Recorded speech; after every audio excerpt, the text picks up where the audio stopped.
저녁에 모이다가 이제 올해부터는 토요일날 시간에 모이려고 합니다. 나는 월요일이 좋아요 하는 사람들이 있으면 좀 더 많으면 월요일날 계속 모이겠습니다. 토요일이 좋아요, 월요일날이 좋아요? 토요일이 훨씬 좋아요? 네. 실로 그러합니까? 그러면 우리 캠퍼스장님들이 일찍 오셔야 돼요. 네. 오늘 12시까지인데 아닙니까? 맞아요. 맞죠? 근데 12시에 효진이가 전화가 와가지고 목사님 거의 안 왔어요. 조금 기다려주세요. 이랬다. 이거 한 해를 시작하는 우리 캠퍼스 모임에 이 시작이 이래서야 되겠습니까? 됩니까? 안 됩니까? 안 돼요. 돼요? 안 돼요? 안 돼요. 안 돼요. 다음 우리 4월 달에 모일 때는 좀 더 일찍 모일 수 있도록 그렇게 해주시기 바랍니다. 네. 우리 지난번 알돌 수련회 때도 우리 간단히 나눴지만 이번 학기에는 예레미야 애가에 대해서 우리가 공부해 보려고 합니다.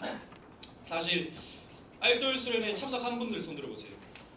참석 안 한 분 손 들어보세요. 예, 알돌 수련회 참석했던 분들은 대략 어떤 내용인지 알 겁니다. 그래서 뭐 크게 어려울 게 없을 거예요. 사실 뭐 참석 안 했다고 하더라도 이해하는 데는 크게 어렵지 않을 겁니다. 제가 이 책을 이렇게 정리하면서 여러분들이 그냥 쭉 읽으면 되게끔 그렇게 썼습니다. 여기에 뭐 굉장히 어려운 내용이 있다거나 여러분들이 이해하지 못할 내용이 있다거나 어떤 질문이 있는데 그 질문에 답을 못하겠다거나 그런 건 하나도 없습니다. 그저 한 구절을 읽고 한 구절에 대한 내용을 주해를 통해서 정리해 놓았습니다. 그래서 그냥 다 같이 읽고 거기에 대해서 우리 캠퍼스 장님들이 조금씩 나누어주고 거기에 조금 더 붙여주고 자기의 생각들을 좀 이렇게 더 붙여주면 충분합니다. 그래서 특별히 어려울 것은 없다라는 거 기억해 주기 바랍니다. 우리 머릿말 보시면 애가는 슬픔의 노래라는 뜻을 가지고 있다. 되어 있습니다. 하나님께서 이 이스라엘 백성들로 하여금 바벨론으로 포로로 끌려가게 하셨습니다. BC 587년 6년. 어떤 학자는 7년이라고 하기도 하고 어떤 학자는 586년이라고 하기도 하는데 뭐 크게 중요한 것은 아닙니다. 그때쯤에 이스라엘 백성들이 끌려간 겁니다. 여러분 구약의 역사를 여러분들이 좀 흐름을 가지고 있을 필요가 있어요. 구약의 역사. 창세기부터 말라기까지 우리 구약 성경 39권이 쭉 이어지는데 여러분 우리가 구약 성경이 어려운 이유는 뭐냐면 시대 배경을 모르기 때문입니다. 시대적 배경. 왜냐하면 이 구약 성경이 창세기부터 말라기까지 시간적인 배열로 되어 있지 않아요. 시간적인 배열로 왔다 갔다 합니다. 물론 모세오경부터 느헤미야까지는 시간적인 흐름으로 쭉 이어지지만 그 이후부터는 시가서가 나오고 또 선지서가 나오므로 이게 뒤죽박죽이 되어 있습니다. 그러니 그냥 성경을 읽으면 이 배경을 모르기 때문에 성경을 이해하기가 쉽지 않은 것이죠. 그러나 여러분 큰 그림을 한번 여러분들이 머릿속에 한번 그려보세요. 창세기 1장부터 11장까지는 여러분 어떤 내용입니까? 이 세상이 만들어지고 첫 사람에 대한 내용입니다. 노아의 홍수까지. 그래서 그 시대를 가리켜 창조시대라고 합니다. 창조시대. 그리고 창세기 12장부터 누가 나옵니까? 아브라함이 나오죠. 아브라함부터 아브라함의 자손들이 계속 이어집니다. 요셉까지. 창세기 끝까지. 그 시대를 가리켜서 족장시대라고 합니다. 족장시대. 그게 창세기의 내용이에요. 그 다음에 출애굽기로 가죠. 모세가 등장합니다. 이 요셉이 애굽으로 가서 거기에 총리 대신으로 일을 하게 되고 야곱의 가족들이 다 애굽에서 살게 되죠. 400년 동안. 근데 400년이 지나자 요셉을 알지 못하는 새 왕이 일어나게 되어서 이 이스라엘 민족, 기하급수적으로 팽창하는 이스라엘 민족들을 탄압하기 시작합니다. 그래서 하나님은 모세를 세워주셔서 출애굽을 시키시죠. 출애굽. 그래서 애굽을 떠나서 아브라함에게 주셨던 약속의 땅, 그 가나안 땅으로 돌아가는 과정을 하나님께서 허락해 주십니다. 그런데 이 모세와 또 이스라엘 백성들이 하나님 앞에서 범죄를 하게 되죠. 물론 모세가 그랬다는 건 아니지만 모세 아래에 있던 그 백성들이 범죄를 하게 되죠. 하나님이 주시겠다고 한 그 약속의 땅을 우리는 못 간다 그런 거예요. 믿음이 없어서. 우리 거기 가면 죽는다 그런 겁니다. 그러니 너희들은 거기에 40년 동안 광야에서 너희들이 살아라고 했습니다. 그래서 출애굽과 그 시대를 가리켜 광야 시대라고 합니다. 그게 바로 출애굽기, 레위기, 민수기, 신명기까지의 내용입니다. 그러다가 이제 여호수아가 등장하죠. 모세 시대가 끝나고 여호수아가 등장합니다. 여호수아가 드디어 요단강을 건너고 가나안 땅에 들어가게 됩니다. 그것을 가나안 정복 시대라고 합니다. 그런데 이스라엘 백성들이 이 가나안 땅을 정복해 나가는데 완벽하게 이 정복하지 못해요. 왜냐하면 여러 가지 군사적인 문제도 있었고 자신들의 게으름도 있었고 여러 가지의 문제가 있었다는 것입니다. 하나님은 다 정복해라고 했는데 몇 군데를 남겨놨어요. 그것 때문에 고통을 받죠. 그 고통을 받는 시기가 언제냐면 사사시대입니다. 사사시대. 이 여호수아가 죽고 나서 더 이상 하나님께서는 지도자를 세우시지 않으셨어요. 그러다 보니까 사람들이 자기 소견에 옳은 대로 하면서 범죄를 하게 됩니다. 범죄를 하게 되니까 그 남아있던 가나안 땅의 주변국들이 일어나서 이스라엘 백성들을 괴롭히는 거예요. 괴롭혀서 고통을 받게 되면 하나님 살려주세요 하면 하나님이 사사를 보내주십니다. 그래서 사사로 하여금 구원을 이루어 가주시죠. 12명의 사사가 계속해서 반복적으로 등장하게 되는데 그 시대를 가리켜 사사 시대라고 합니다. 그런데 이제 이스라엘 백성들이 자꾸 이렇게 이방 민족들이 쳐들어오고 고통을 주게 되니까 다른 민족들을 보니까 전부 다 왕이 있거든요. 왕.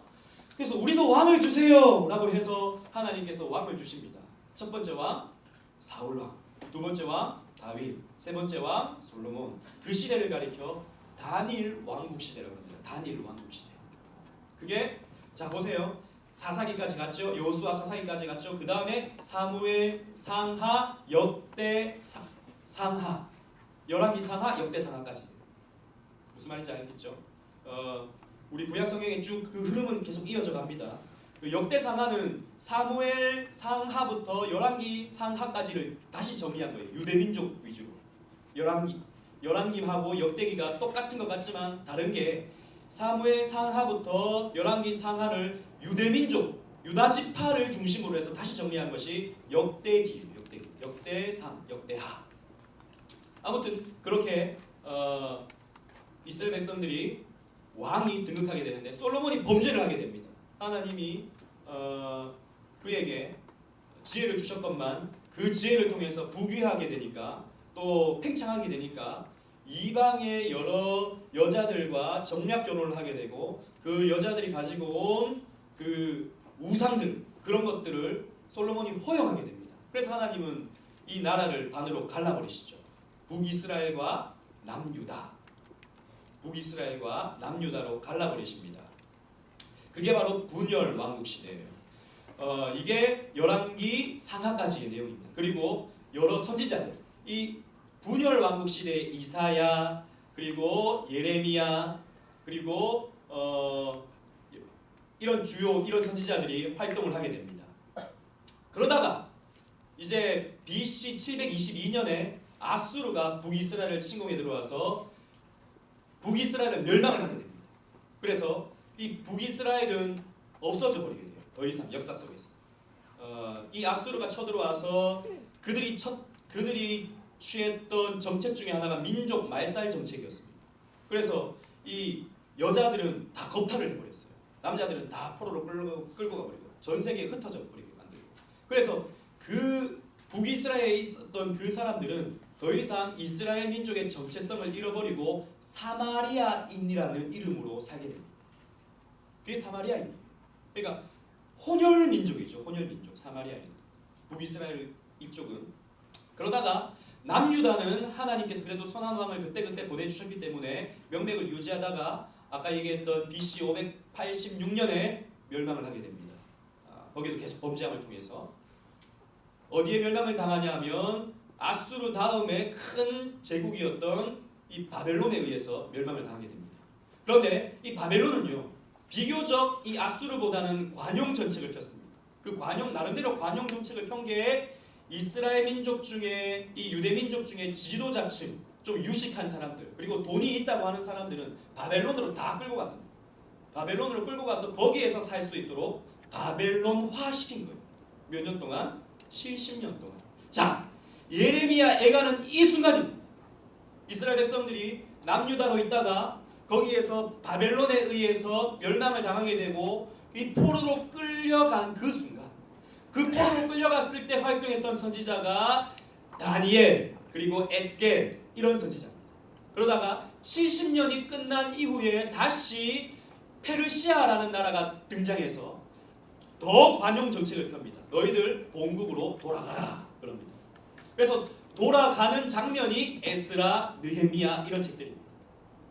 그리고 바벨론 이 페르시아에서 나름대로 여왕의 삶을 살았던 사람이 누굽니까? 에스더. 이 페르시아에서. 그러다가 다시 돌아오게 되죠. 돌아와서 활동했던 선지자가 스가랴, 학개, 말라기 이런 선지자들. 구약이 이런 흐름을 가지고 있다. 이런 흐름. 자, 제가 아까 시대별로 얘기했죠. 그래서 분열 왕국 시대, 즉 북이스라엘과 남유다, 그리고 그 다음에 포로 시대입니다. 포로 시대. 남유다가 멸망당하고 포로 시대, 70년 동안 포로 시대. 그 다음에 포로 귀환 시대, 에스라, 느헤미야 이런 선지자들에 의해서 포로 귀환해서 이제 거기에서 선지자들이 또 말씀을 주면서 성전을 재건하게 됩니다. 무너졌던 바벨론이 침공에 들어와서 이 예루살렘 성전을 다 무너뜨려 버리거든요. 예루살렘을 회파시켜 버리거든요. 우리가 오늘 공부할 이 예레미야 애가의 장면이 그 회파된 그 유다, 회파된 예루살렘을 묘사하고 있는 것입니다. 그러다가 이제 포로로 돌아와서 성전을 재건했는데 그 성전 이름이 수룹바벨 성전입니다. 수룹바벨을 중심으로 해서 재건했다고 해서 수룹바벨 성전. 그런데 이것도 완벽하지 못했어요. 그래서 자꾸 선지자들이 나와서 너희들은 마음으로 주님께 돌아와야 된다. 스가랴, 학개, 말라기 선지자들이 그렇게 외쳤던 것입니다. 이것이 바로 포로 귀환 시대의 이야기죠. 그러다가 400년 동안 더 이상 선지자가 등장하지 않아요. 400년 동안 선지자가 등장하지 않고 침묵의 시대가 이어집니다. 그게 바로 침묵 시대 혹은 신구약 중간기라고. 그러다가 이 400년이 끝난 다음에 회개하라! 천국이 가까웠다 라고 말한 사람이 있었어요. 그 사람이 누구냐면 세례 요한인 것입니다. 세례 요한 다음에 누가 등장합니까? 예수님이 등장하죠. 그게 바로 구약 시대의 전체적인 흐름이고 큰 그림이다 라는 것입니다. 우리가 이런 배경을 알고 이런 역사적인 흐름을 알 때에 여러분 우리는 성경을 보고 조금 더 쉽게 해석할 수 있고 이해할 수 있는 것이죠. 우리가 오늘 공부할 이 장면은 이스라엘 백성들이 남유다로 있다가 멸망당하여 바벨론 포로로 끌려가는 그 시점에 예레미야 선지자가 외쳤던 것입니다.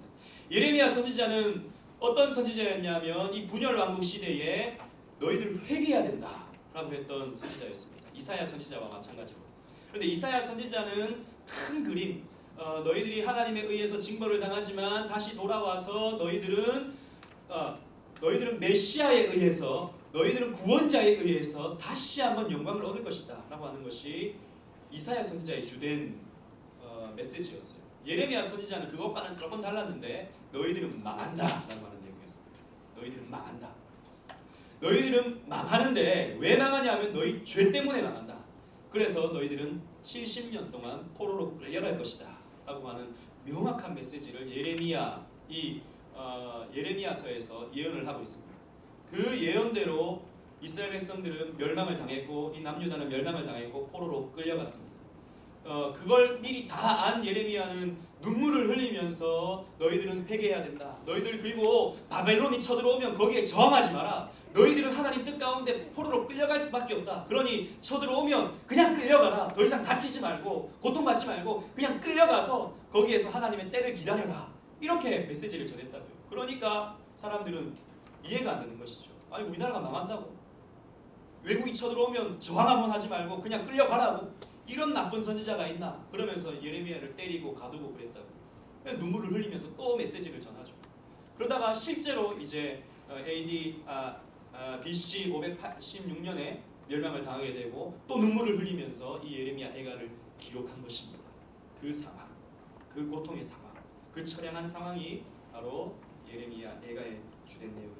그래서 이 예레미야 애가는 적어도 세 가지의 주요 내용을 가지고 있습니다. 첫 번째는 하나님의 공의에 관한 것입니다. 공의, 하나님의 공의. 공의는 무슨 말이냐면 하나님은 의는 칭찬하시고 높여주시고 복을 주시지만 이런 죄는 용납하지 않으시고 심판하시고 저주하시고 거기에 대한 응분의 대가를 주시는 하나님이라는 내용입니다. 하나님은 공의로우신 하나님입니다. 의에는 한없이 높여주시지만 죄는 조금도 용납함이 없으신 공의로우신 하나님입니다. 라는 것입니다. 둘째는 죄의 무서움입니다. 이 예레미야 애가가 계속해서 반복해내는 이야기가 뭐냐면 너희의 죄 때문에 이렇게 망했다. 너희의 죄 때문에 이런 고통을 당했다. 라고 말해주고 있습니다. 그리고 기도의 중요성입니다. 예레미야는 거기서 끝나는 것이 아니라 하나님의 때를 바라보면서 기도합니다. 기도. 하나님 우리를 다시 한번 회복시켜주세요. 하나님 옛적 같게 해주세요. 라고 기도하는 내용이 바로 이 예레미야 애가의 내용이다 라는 것이죠. 그래서 우리는 이 예레미야 애가를 통해서 하나님의 공의를 발견해야 되고 죄의 무서움, 이 처절한 죄의 처절함이 얼마나 무서운가를 우리는 다시 한번 봐야 되고 기도가 또한 얼마나 중요한가를 배워야 되는 것입니다. 우리 SFC가 그렇게 했다는 것이죠. 우리 SFC가 초창기 우리 전국 대회가 처음 모이게 될 때 1952년 7월 24일 날 전국 대회를 모이게 되는 동기라고 하는 이 호소문을 발표했습니다. 그때 내용 중에 하나입니다. 우리 다 같이 한번 읽어볼까요? 시작. 이 폐허와 땅덩어리 속에서도 새 생명은 움직인다. 조국과 교회의 현실을 비관하고 물러설 자는 물러서라. 그러나 그 옛날 이스라엘 민족을 홍해 앞에서 살리신 전능하신 여호와 하나님은 지금도 살아계신다. 완전히 무너졌던 대한민국이었다는 것이죠. 전쟁으로 또 일제로 말미암아서 완전히 무너진 교회도 신사참배로 인해서 무너진 그런 조국의 현실이었습니다. 그러나 이런 현실을 비관하고 물러설 사람 물러서라. 그러나 지금도 하나님은 살아계십니다. 어떤 하나님? 그 홍해를 가르셨던 하나님.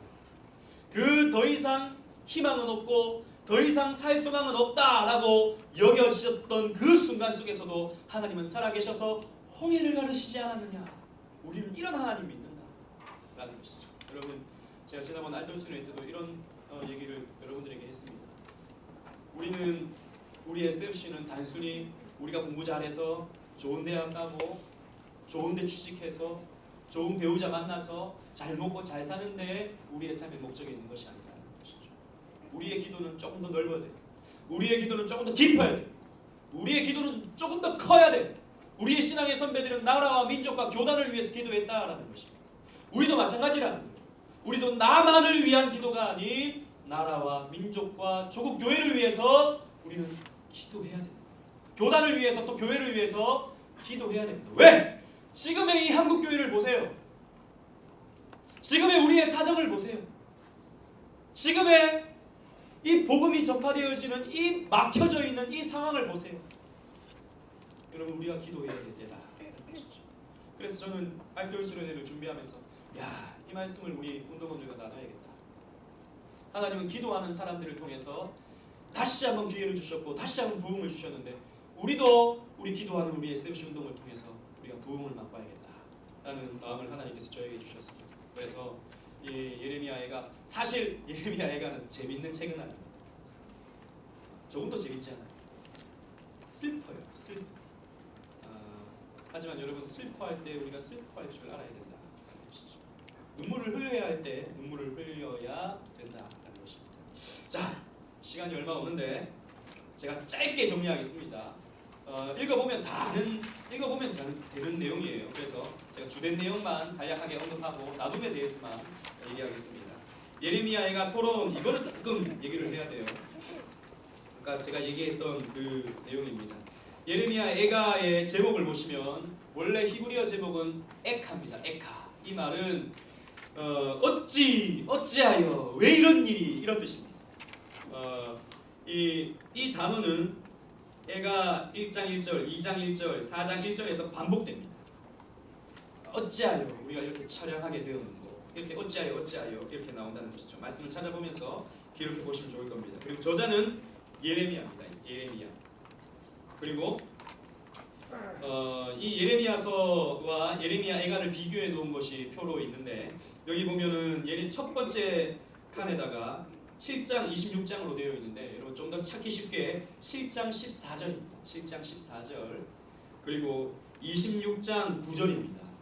즉 무슨 말이냐면 실로가 망했다는 것입니다. 실로는 뭐냐면 예루살렘을 말해주고 있습니다. 성전이 있는 곳을 말해주고 있습니다.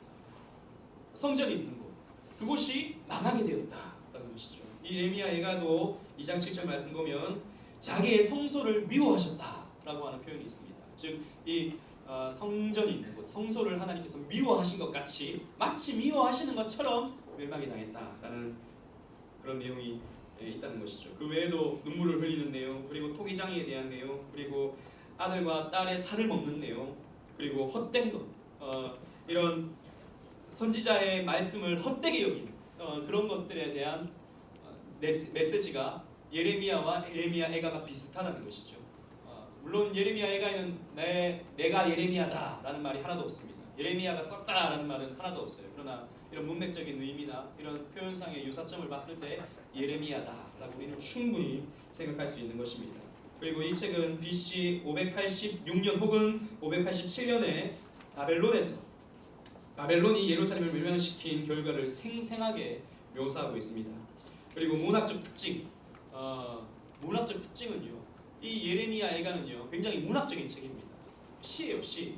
그런데 그냥 기록된 게 아니라 그냥 서술된 게 아니라 이 합체로 기록되어 있습니다.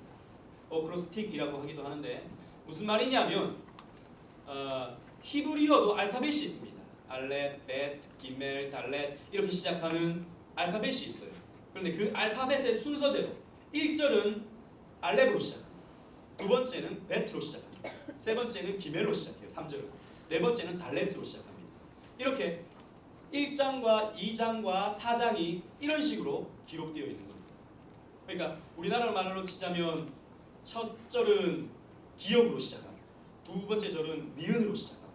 우리말로 봤을 때는 그냥 평범한 말로 되어 있는 것 같지만 히브리어 원어로 보면 이렇게 문학적인 이걸 뭐라고 이걸 그냥 어크로스틱이라고 하는데 이 합체라고 하는데 다른 쉬운 말로 뭐라 그래야 될까요? 아무튼 여러분 어떤 내용인지 대충 알겠죠? 시적으로 이렇게 썼다라는 것입니다. 그리고 여기 하나 좀 오타가 있는데 제가 잘못 적었어요. 왜냐하면 히브리어는 이렇게 시작하는 게 아니라 이렇게 글이 진행됩니다. 이런 식으로. 우리나라 말은 이제 왼쪽에서 오른쪽으로 가잖아요. 히브리어는 오른쪽에서 왼쪽으로 갑니다. 그러다 보니까 이 Y 비슷하게 쓰여진 거 있잖아요. Y 비슷하게. 이게 아인입니다. 아인. 그리고 이 입 비슷하게 생긴 입 비슷하게 생긴 이게 패입니다. 패. 요거 여러분 수정하시고 보시면 되겠습니다. 주제는 다시 한번 정리하자면 크게 봤을 때 하나님의 진노입니다. 하나님의 진노. 죄에 대한 하나님의 진노. 그리고 또 하나는 부흥. 왜 예레미야가 기도할까요? 다시 회복합니다. 옛적같게 해달라. 기도합니다. 부흥인 것이죠. 자, 2과 보시면 슬프다 이 성이여 라고 제목이 있습니다. 이 2장 같은 경우에는 2과 같은 경우에는 예레미야 애가 본격적으로 본문을 보게 되는데 여러분 다 같이 읽어보자 할 때 다 같이 한번 읽어보세요. 그리고 내용을 쭉 여러분들이 쭉 읽어보면서 나름대로 설명을 해주시고 정리를 하시면 됩니다. 그 가운데 여러분 보시면 5번 보세요. 5번 예레미야 애가 1장 5절을 보시면 여기에 대해서 이제 설명이 나옵니다. 신명기 28장은 이스라엘 백성이 하나님의 법을 순종하면 열국 가운데서 머리가 되고 꼬리가 되지 않게 하겠다고 약속하셨다. 이게 뭐냐면 신명기적 언약입니다. 신명기적 언약. 신명기는 계속해서 반복하는 것이 뭐냐면 너희가 하나님 말씀대로 살면 복을 받고 하나님 말씀대로 살지 못하면 저주를 받는다라고 하는 내용입니다. 특별히 신명기 28장 내용을 보시면 1절부터 14절까지는 들어가도 복을 받고 나가도 복을 받고 이래도 복을 받고 저래도 복을 받고 요래도 복을 받고 고래도 복을 받고 전부 다 복에 대한 내용입니다. 그런데 15절부터 56절인가요? 끝까지는 저주에 대한 내용이에요. 즉, 그 복에 대한 똑같은 내용이 반복되면서 들어가도 저주받고 나가도 저주를 받고 요래도 저주를 받고 저래도 저주를 받고 저주가 계속해서 이어진다는 것이죠. 이것이 바로 신명기적 언약입니다. 이스라엘 백성들은 결과적으로 복을 받았을까요? 저주를 받았을까요? 구약 성경을 여러분 계속 읽어보세요. 이스라엘 백성들은 복을 받았을까요? 저주를 받았을까요? 저주 받았습니다. 이스라엘 백성들은 한 번도 하나님을 마음을 다해 정성을 다해 뜻을 다해 섬기질 못했어요. 실패했습니다.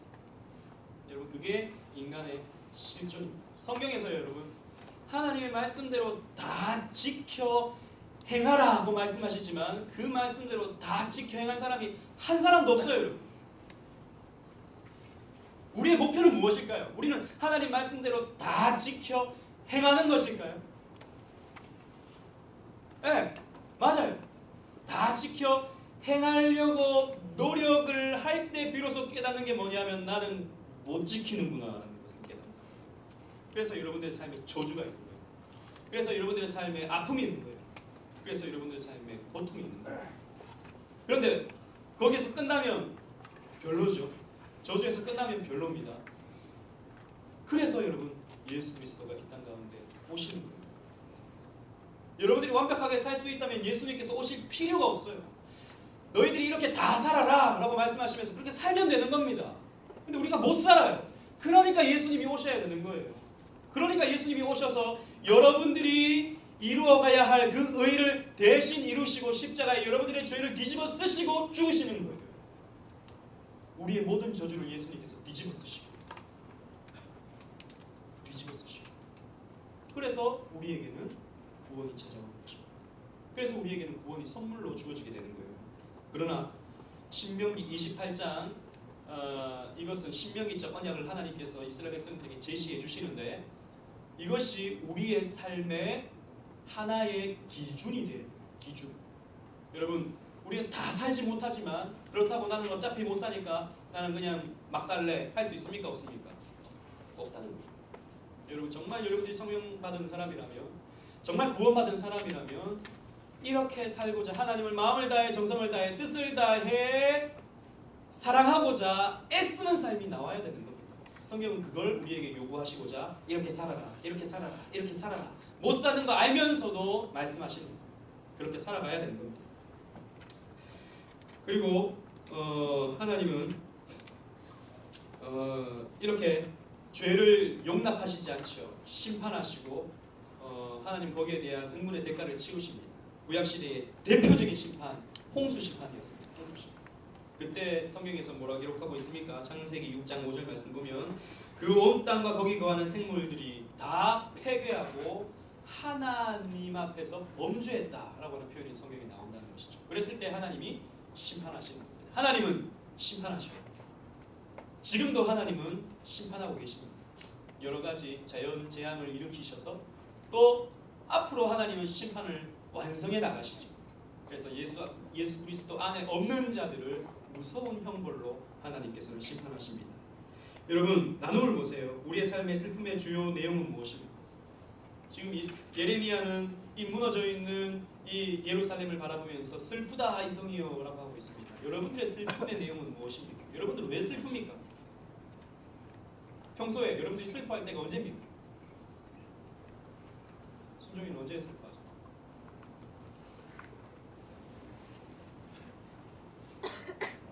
학교 갈 때 슬프다.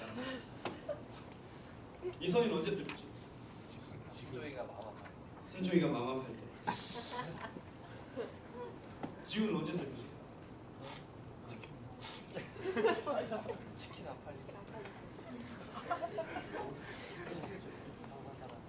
뭐라? 장사가 잘 안 될 때? 예. 우리는 슬퍼할 때가요. 사실 드라마 보면서 슬프고, 영화 보면서 슬프고, 시험 성적 받고 슬프고, 또 때로는 내가 좋아하는 그 사람이 나를 사랑해주지 않아서 슬프고, 내 마음대로 잘 안 돼서 슬프고, 뭐 먹고 싶은데 못 먹을 때 슬픔. 다 먹고 나니까 없어서 슬픔. 이게 우리의 슬픔의 이유라는 거예요. 그런데 여러분, 우리가 정말 슬퍼해야 될 것이 무엇이겠습니까? 무너져 있는 한국교회, 아픔을 당하고 있는 우리의 교회, 힘겨워하고 있는 우리의 교회 상황. 이것이 여러분들에게 슬픔의 주된 이유가 되어야 되지 않겠습니까? 또 하나는 여러분들의 영적 상태. 혹시 여러분들의 영적 상태가 무너져 있지는 않습니다. 하나님을 입으로는 사랑한다고 말하면서 세상을 더 사랑하고 나 자신을 더 사랑하고 돈을 더 사랑하고 내 성공과 내 부유함을 더 사랑하지는 않습니까? 그런 상황이 여러분들에게는 슬픔으로 다가오지는 않습니다. 우리들의 슬픔이라는 것은 너무나도 1차적인 욕구들이라는 것이죠. 우리의 슬픔의 욕구가 여러분 좀 더 크고 좀 더 넓고 좀 더 진지해져야 할 필요가 있다는 것입니다. 여러분, 이스라엘 백성들이 멸망을 당했는데 하나님께서 멸망당한 이유 중에 하나가 뭐냐면 이스라엘 백성들이 애굽을 의지했던 것입니다. 이방 민족들을 의지했던 것입니다. 멸망이 당하기 일보 직전에 우리는 애굽이 지켜줄 거야. 우리는 이 이방 민족들이 우리는 제의를 맺어놨으니까 이방 민족들이 우리를 도와줄 거야 라고 생각했습니다. 그러나 무참히 무너져 버렸습니다. 오히려 그들은 모른 척했고 오히려 이스라엘 백성들이 바벨론에 의해서 멸망을 당했을 때 이방 민족들이 쳐들어와서 약탈해 갔습니다. 오히려 믿던 도끼에 알땡이 찍힌 것이죠. 여러분들이 의지하고 있는 것이 무엇입니까? 돈입니까? 여러분들의 학벌입니까? 여러분들이 가지고 있는 그 묘수입니까? 여러분들의 부모님입니까? 앞으로 내가 너 뒤를 잘 봐줄 거니까 걱정하지 말고 공부 열심히 해. 이 말이 여러분들에게 의지가 됩니까? 여러분, 우리가 의지해야 할 것은 오직 하나님 한 분밖에 없습니다. 하나님 한 분만을 의지해야 된다는 것입니다. 자, 3강 넘어가서 그럼 왜 무너졌는가? 3강은 왜 무너졌는가? 왜 이스라엘 백성들이 포로로 끌려가 버리게 됐는가? 왜 이런 수치를 당하게 되었는가? 한마디로 말해서 죄 때문이다. 죄. 죄가 무엇이죠? 죄. 누구를 시켜볼까? 지우. 민우. 민우. 지우는 여기. 죄가 뭐죠? 하나님 말씀. 기가 막힌 말을 했어요. 맞아요. 하나님 말씀 어기는 것이 죄죠. 하나님 말씀 어기는 것. 조금 더 명확하게 제가 주일학교 학생들한테 이 죄라는 것을 가르칠 때 항상 이런 얘기를 했습니다. 죄라는 것은 하나님이 싫어하는 말과 생각과 행동. 여러분, 꼭 행동을 해야 죄가 아닌 거예요. 생각만 해도 죄가 되는 거예요. 말로만 해도 죄가 되는 것입니다. 하나님이 싫어하는 말과 생각이나 행동. 이것은 굉장히 어린이들에게 설명하기 좋은 설명이겠죠. 그러나 여러분, 이게 저는 정답이라고 생각합니다. 하나님이 싫어하는 말과 생각과 행동. 그러나 여러분, 대학생쯤이면 그런 표현보다는 이렇게 말할 수 있어야 됩니다. 죄는 하나님을 떠나는 것입니다. 하나님의 생각을 떠나고 하나님 품을 떠나고 하나님의 말씀을 떠나고 하나님이 요구하시는 것으로부터 떠나는 것이 죄다라는 것이죠. 조금 더 고차원적으로 설명을 해보면 죄라는 것은 선하신 하나님에 대한 의심에서부터 시작됩니다. 선하신 하나님에 대한 의심. 그건 우리 조금 있다가 우리 샬롬대학교 예배 때 오늘 다룰 주제입니다. 아무튼 죄 때문이었다라는 것이죠. 바로 나눔으로 갑시다. 바로 나눔으로 가서 이스라엘이 예루살렘이 멸망당한 이유가 궁극적으로 무엇 때문이겠습니까? 죄 때문이라는 것이죠.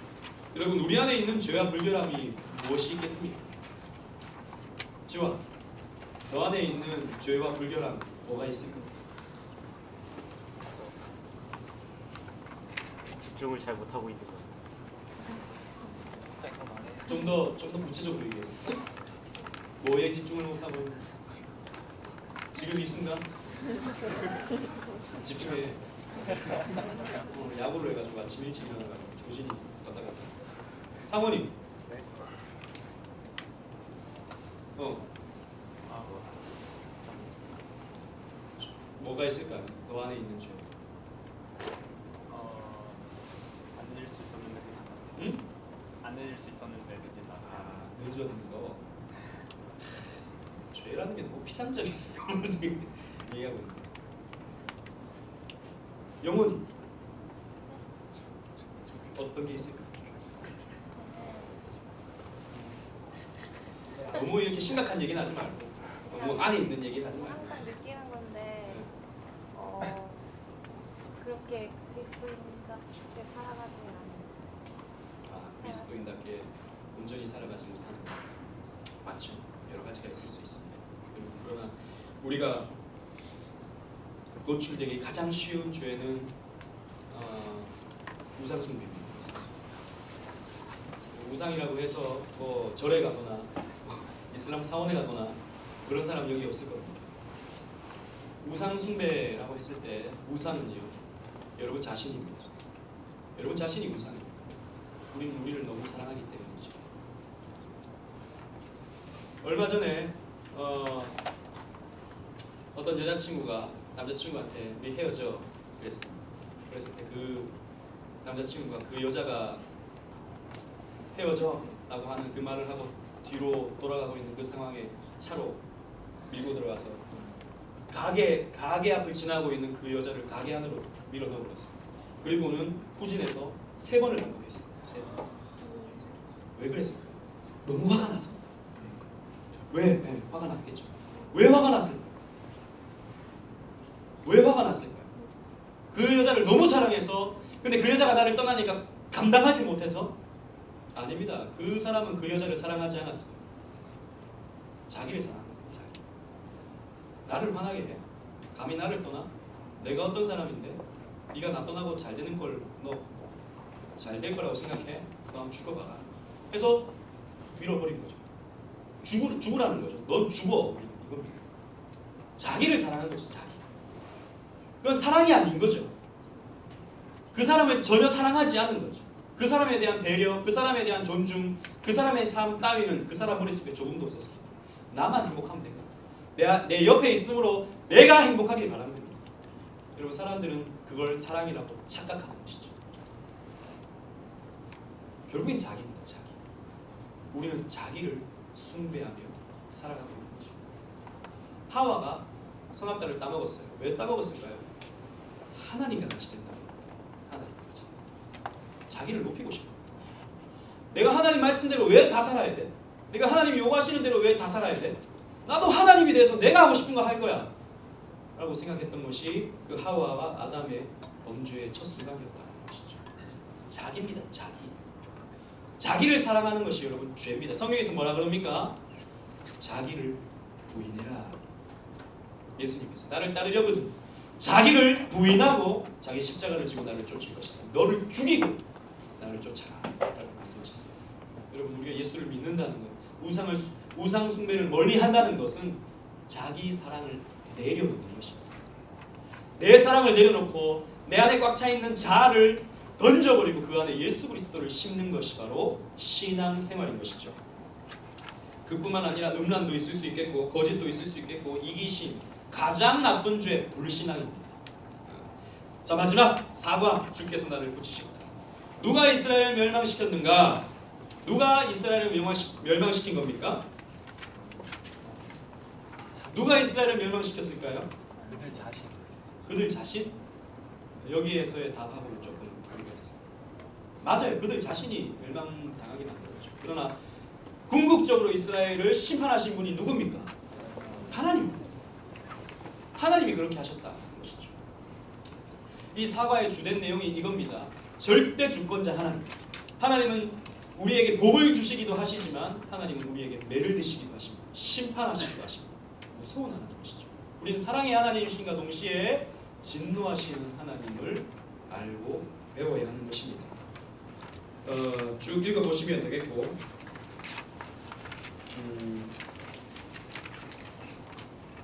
여러분,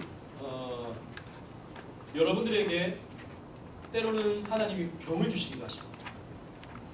여러분들에게 때로는 하나님이 가난을 주시기도 하십니다. 때로는 여러분들에게 시험을 주시기도 하십니다. 우리는 그럴 때 이 마귀가 나를 흔들어 놓는다라고 생각할 수 있겠지만 물론 마귀가 그럴 수 있습니다. 그러나 여러분 그거 아십니까? 마귀도 하나님의 허용함 없이는 못 움직입니다. 하나님이 결국에는 다 하시는 거예요. 마귀를 들어서 사용하시는 분도 하나님이시요 모든 것 하나님이 해나가십니다. 그러나 하나님은 선하신 하나님이시죠. 우리 보고 망하라고 병을 주시거나 가난을 주시거나 실패를 주시는 것이 아니고 그 마귀를 통해서도 하나님은 우리가 승리하기를 원하시기에 하나님께서 그 모든 것들을 허락해 주신다라는 것이죠. 하나님이 주시는 것이다라는 것입니다. 그래서 이 요셉 같은 경우에도 애굽으로 팔려가는 것을 가리켜서 뭐라고 합니까? 당신들이 한 것이 아니고 하나님께서 하셨습니다 라고 그렇게 말했습니다. 이 13페이지 6번 말씀 보시면 예레미야가 1장 17절을 읽어보자 해놓고 두 번째 단락 보시면 요셉은 형들에게 나를 이리로 보낸 자는 당신들이 아니요 하나님이시라. 요셉은 그렇게 말을 했습니다. 하나님이 그렇게 우리에게 심판을 하셨다라는 것입니다.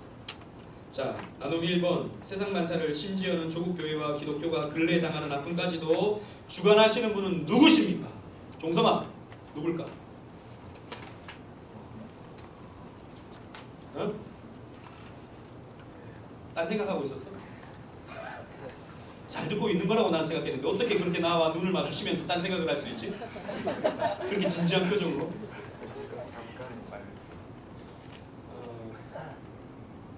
세요, 누굴까?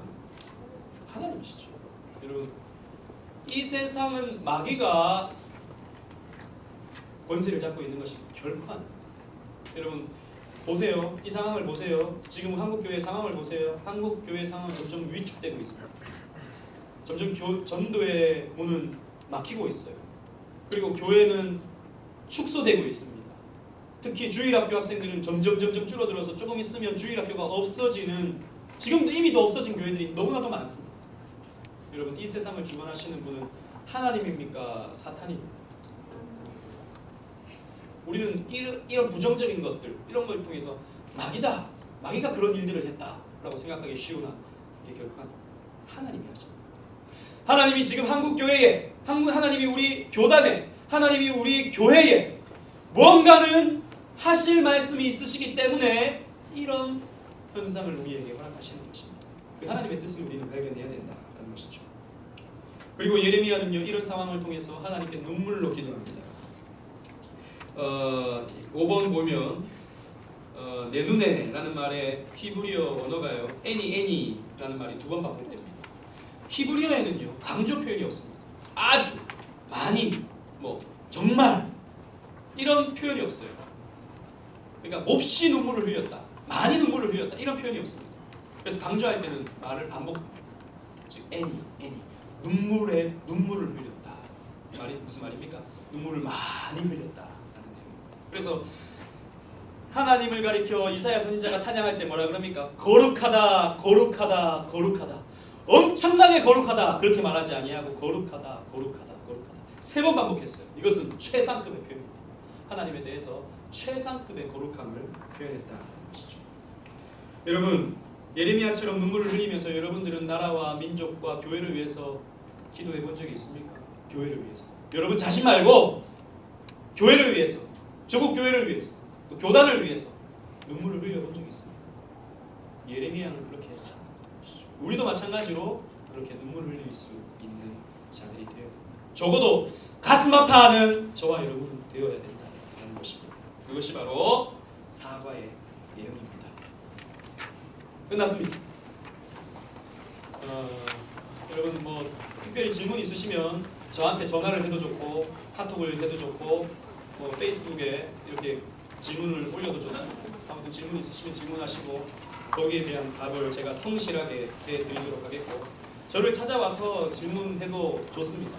언제든지 여러분 잘 준비하셔서 캠퍼스 모임 때 은혜롭게 이 시간을 가지시고, 또 여러분 지난번에 제가 여러분들한테 학교 수련회 때 부탁한 것이 있습니다.